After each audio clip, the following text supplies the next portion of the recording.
ikdienā iepērkot pārtiku gan savai ģimenei, saviem abiem bērniem, gan mazo pavāru skoliņai, es pievēršu uzmanību, protams, produktu kvalitātei un garšai. Un, ja es to varu, es labprāt izvēlos bioloģiskus produktus ar certifikātu. Un, ja vēl vairāk ir iespējams, tad tieši Latvijas izcelsmes. Tad Latvijas bioloģiskais produkts ir tas, ko es labprātāk izvēlos pirmām kārtām. Un tad jau tālāk var skatīties, jo nevienmēr tā ir opcija. Tad, kad es izvēlos produktus, es viņus apskatu, izlasu sastāvu, un dažreiz man liekas, ka es esmu kaut kāda dīvaini, kad stāvu veikalā un ļoti ilgi mēdzu arī lasīt, īpaši pirmo reizi iegādājoties vēlāk, jo tu zini, ja tu izvēlies vienu to pašu, kas ir kas. Bet, kas attiec uz marķējumiem, tie tiešām mēdz būt ļoti dažādi, un galvenais, kam es pievēršu, ir tas, vai nu ir tas eko certifikāts vai nav. Un pārējiem, paskatos, bet nav tā, ka visiem arī līdz galam uzticos. Pirmais, ko es redzu, ir man arī iecienīts produkts rupmaize, kas ir ar eko certifikātu. To es atpazīstu ļoti labi, to zaļo taisnstūrīti ar lapiņu, ar Eiropas Savienības zvaigznītēm. Šim certifikātam es uzticos, jo es zinu, ka tur tiek veiktas pārbaudes un tiešām arī tādu produktu izvēlētos. Tas, ko es redzu vēl šeit un kas man patīk, ir šī te, nezinu, kā viņu sauc pareizi, dzeltens aplīts ar zilu viducīti, garantēta tradicionālā īpatnība.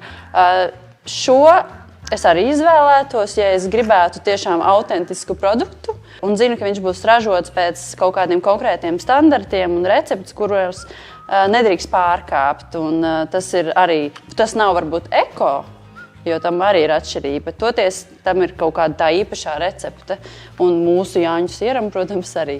Šīs certifikāts, kur ir zivtiņa, es nezinu, varbūt es samalošu, bet bija kaut kas par ilgtspējīgu zivju saimniecību vai saimniekošanu vai zvejniecību.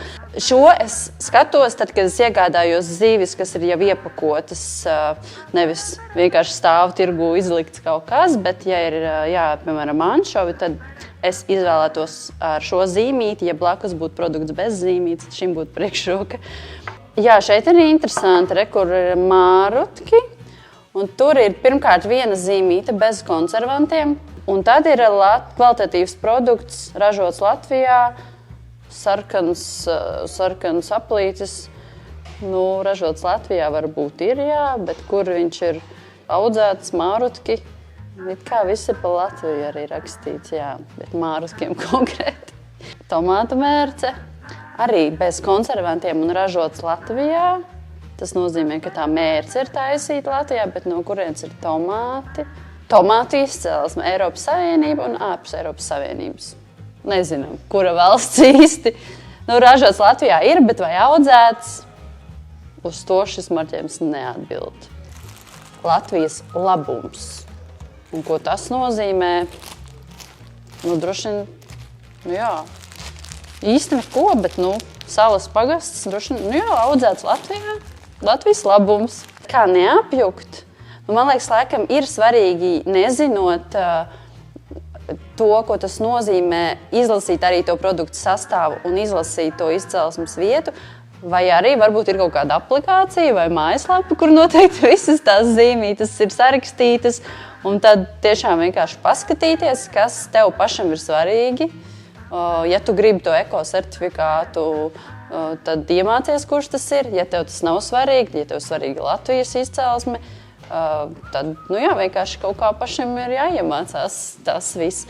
Bet es domāju, ka arī, ja ir produkts bez jebkādas zīmes, tas jau nav slikti, jo sastāvs jau būs norādīts tāpat. Vienkārši varbūt grūtāk sākumā saprast, vai tas ir Latvijas vai kāds, bet nepaslinkot un izlasīt.